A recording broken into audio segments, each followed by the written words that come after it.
First things first, I like to jack up the truck from the middle just because I'm too lazy to jack it up from one side, stand it, and then jack it up from the other side. And my buddy has a suicide jack, so it's not gonna work.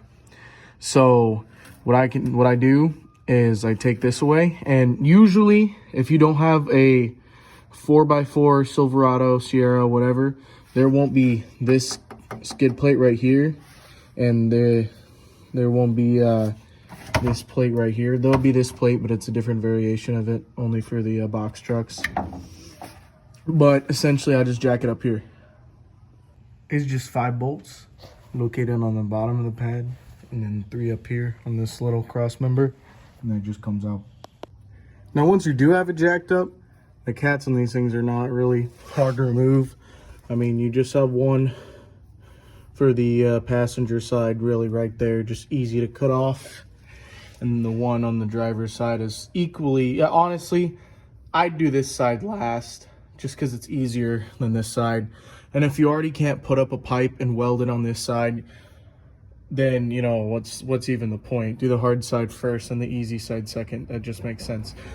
Honestly, it's a really weird design because these are super easy to steal. I mean, they're boom, boom. And then on the later models, which do have the third cat, it's about right after the Y pipe, and it's even easier to steal. I have no clue why people would even put them there, but I digress. Now, something to note is if you are trying to cut this, the passenger side, I mean, if you can get that with an angle grinder, I mean, have fun. That's a nice way to lose, you know, a lot of the feeling in your arm. You can get that one with an angle grinder, and then you can get the exit point of that cat with the angle grinder. But for the most part, you got to use the Cat Steeler 9000s. It's realistically, it's the only way to get them out without, you know, damaging other components. So once you get them all cut off, all you really have to do is measure the distance from where the cat, you know, cut off on either side, and then just get some, like, so this is like AutoZone pipe, and it's 2.5 inch.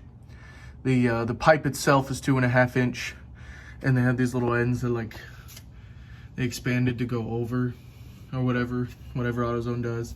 They'll go over them on one side, and then it'll just connect in the same, you know, diameter on the other side. And then I'm just tacking them up real quick.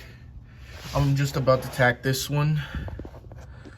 All I did is just cut it here, and then I just used a measuring tape, measured it, and then I cut it.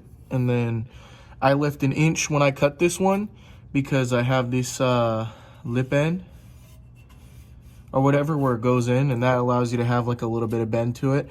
These are not gonna sound too good. They're probably gonna be like a little too raspy just because of the nice $100 flux core welder welds, but also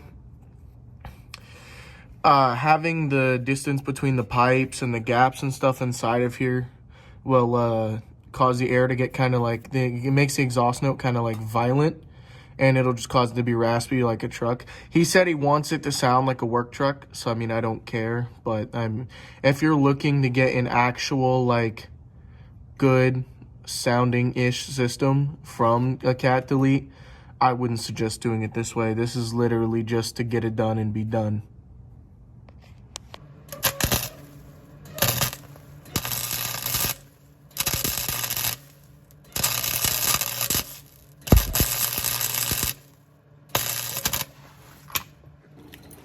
Just finished tacking it up, so as tradition, you have to start it before you weld it.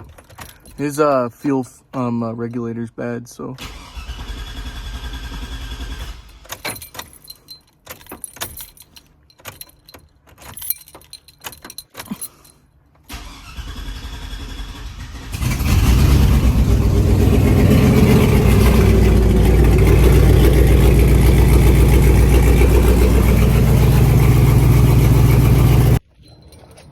So I basically have all the pipes really welded up as much as I kind of want to weld them. I mean, for now it's okay, they'll stay until we can get the whole system off. There's really no reason for me to try and like booger weld them, but it sounds rowdy.